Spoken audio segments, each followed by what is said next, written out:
नमस्कार, यह है सीधी लकीर, देश और दुनिया की ताजा तरीन खबरें केवल 10 मिनट में। तो चलिए शुरुआत करते हैं आज की सबसे पहली बड़ी खबर के साथ। पंजाब से आज की पहली खबर, कांग्रेस आलाकमान और कैप्टन में चरम पर तकरार। सिद्धू के माफी मांगने तक कैप्टन का मुलाकात से इनकार। कैप्टन अमरिंदर सिंह ने सोनिया गांधी को चिट्ठी लिखकर आरोप लगाया, पार्टी आलाकमान दे रहा राज्य राजनीति में दखल। कैप्टन की नाराजगी दूर करने के लिए चंडीगढ़ पहुंचे प्रभारी हरीश रावत। वहीं दूसरी ओर पंजाब कांग्रेस अध्यक्ष सुनील जाखड़ से उनके पंचकूला स्थित आवास में मिले नवजोत सिंह सिद्धू, गले मिलने से सियासी सरगर्मी तेज। कांग्रेस एनसीपी में मनमुटाव की खबरों के बीच पीएम मोदी से मिले शरद पवार, 1 घंटे तक अकेले में हुई बातचीत। महाराष्ट्र में सियासी हलचल तेज। एनसीपी ने कहा, दोनों नेताओं के बीच नवगठित सहकारिता विभाग, महाराष्ट्र और देश में कोरोना की रफ्तार और बैंकिंग सुधार को लेकर हुई चर्चा। असल वजह का नहीं किया कोई खुलासा। राजनीतिक जानकारों की माने तो मराठा आरक्षण का मुद्दा हो सकता है वजह। कुछ दिनों पहले सुप्रीम कोर्ट ने मराठा आरक्षण को कर दिया था रद्द। इसी बीच सोनिया गांधी से भी मुलाकात कर सकते हैं पवार। राहुल गांधी और सोनिया से कर सकते हैं नाना पटोले की शिकायत। नाना पटोले ने शरद पवार को कहा था रिमोट कंट्रोल। इससे पहले पवार भी कह चुके हैं पटोले को छोटा आदमी। नाना पटोले के एक वीडियो सामने आने के बाद दिया था बयान।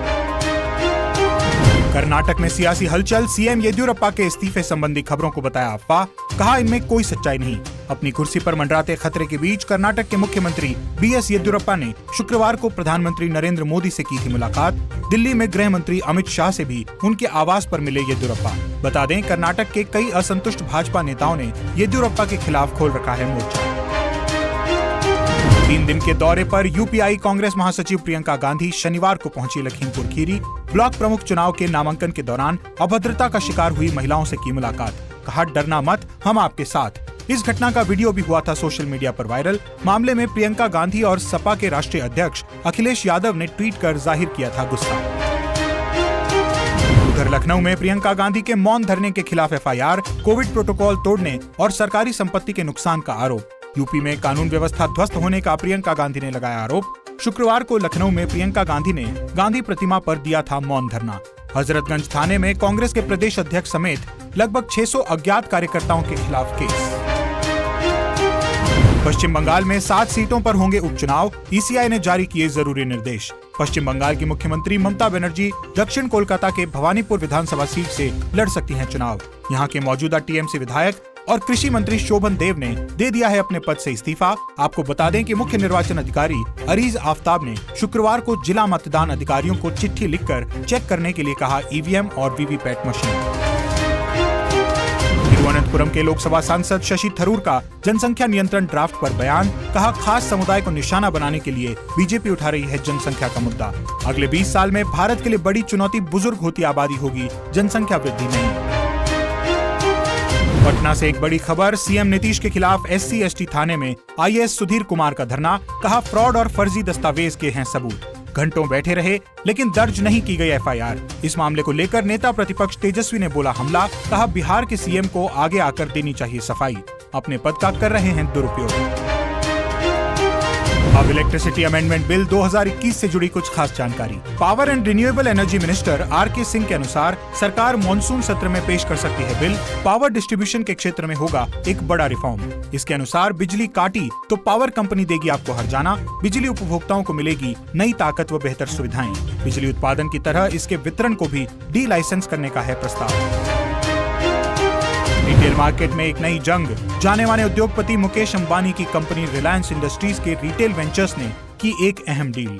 जस्ट डायल में खरीदेगी 66.95% हिस्सेदारी। 3,497 करोड़ रुपए में 40.95% हिस्सेदारी का अधिग्रहण व 26% हिस्सेदारी के लिए लेकर आएगी ओपन ऑफर। रिटेल मार्केट में रिलायंस के इस कदम को माना जा रहा है टाटा ग्रुप के लिए बड़ी चुनौती। टाटा ग्रुप भी अपने डिजिटल कारोबार को बढ़ाने के लिए करने वाला है सुपर ऐप की लॉन्चिंग। जस्ट डायल के अधिग्रहण की भी की थी कोशिश। इंडियन नेवी की ताकत में इजाफा। अमेरिकी नौसेना ने भारत को सौंपे हर मौसम में काम करने वाले 2 MH-60R हेलीकॉप्टर। दुश्मन पर नजर रखने से लेकर राहत और बचाव कार्य तक में किया जा सकेगा इनका इस्तेमाल। भारत ने अमेरिका से खरीदे हैं ऐसे 24 हेलीकॉप्टर, जिनकी अनुमानित कीमत है $2.4 अरब। भारत के राजदूत तरनजीत सिंह संधू ने ट्वीट कर दी जानकारी। कोरोना की तीसरी लहर पर सरकार ने किया अलर्ट।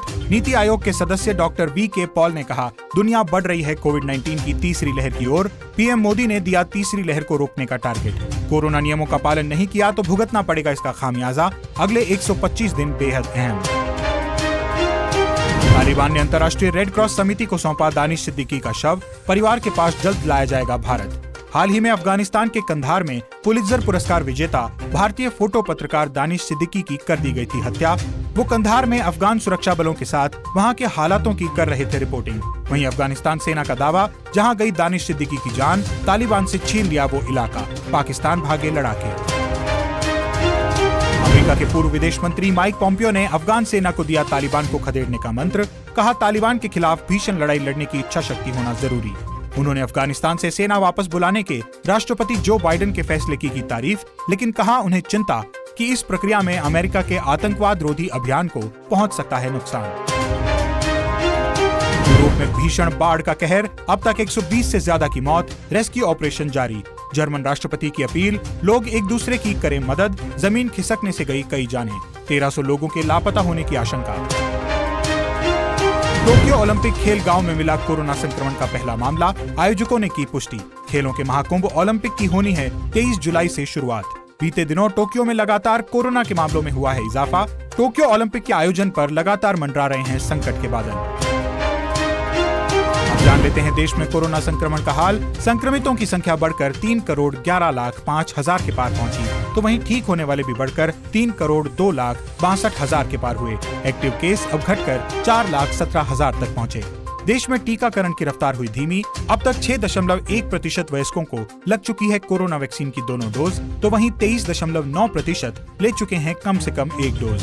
अब तक कुल लगाए गए टीकों की संख्या 39,96,95,879। तो आज की खबरों में बस इतना ही।